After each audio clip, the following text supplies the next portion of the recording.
ഞങ്ങളുടെ ഉത്സവമായ ആറ്റുകാൽ പൊങ്കാല വന്നു. ഇവിടെ ആകെ ഒരു ഉത്സവ പ്രതീതിയാണ്. തെരുവോരങ്ങളിൽ വിളക്കുകളും അലങ്കാരങ്ങളും പാട്ടുകളും പിന്നെ ആകെ ഒരു ബഹളവും ആൾക്കാരുടെ തിരക്കും. പിന്നെ കലങ്ങൾ, കൊതുമ്പുകൾ ഇങ്ങനെ ഓരോന്നും വാങ്ങാനായി ആൾക്കാർ തിങ്ങി നിറഞ്ഞു വരികയാണ്. പുതുവസ്ത്രങ്ങൾ വാങ്ങാനായി കടകളിലും തിരക്കോട് തിരക്കാണ്. കിഴക്കേക്കോട്ട, കരമന, മണക്കാട് ഈ വഴി യാത്ര ചെയ്ത് പോവുകയാണ് ഞങ്ങൾ. അവിടുത്തെ കാഴ്ചകളാണിത്.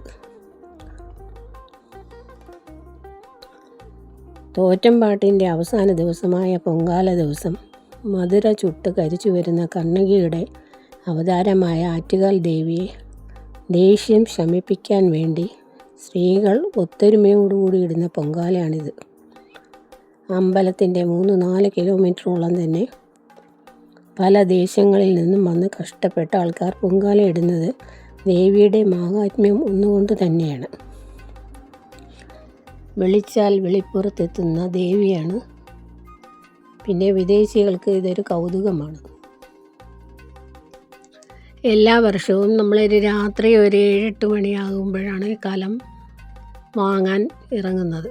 അങ്ങനെ കലം വാങ്ങാൻ വന്ന് നിൽക്കുന്ന സ്ഥലമാണ്.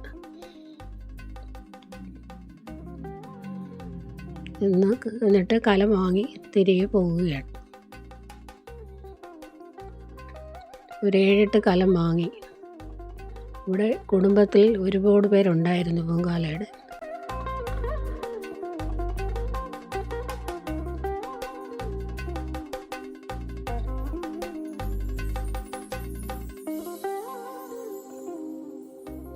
ദീപാലങ്കാരങ്ങളുടെ കാഴ്ചകളാണിത്.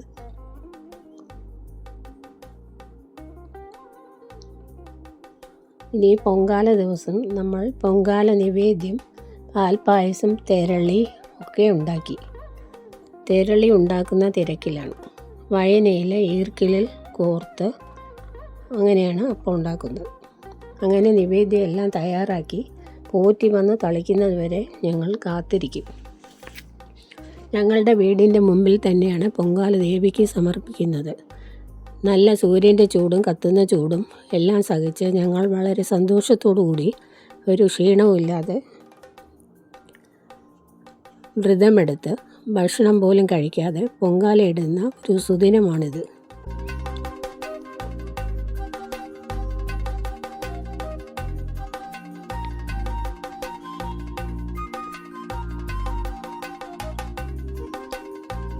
കൂടെ ദേവീ സ്തോത്രങ്ങളും പാടിക്കൊണ്ടിരിക്കും എല്ലാവരും.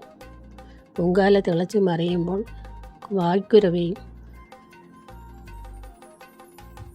എല്ലാം ഇട്ട് ദേവിയുടെ പാട്ട് സ്പീക്കറിൽ കൂടി വച്ചിരിക്കും. ഇതുപോലെ എല്ലാ വർഷവും പൊങ്കാല ഇടാനുള്ള ഭാഗ്യം എല്ലാവർക്കും ദേവി തരട്ടെ എന്ന് പ്രാർത്ഥിക്കുന്നു. ഒരു തടസ്സവും ഇല്ലാതെ പൊങ്കാല ഇടണം എന്ന് പ്രാർത്ഥിക്കും.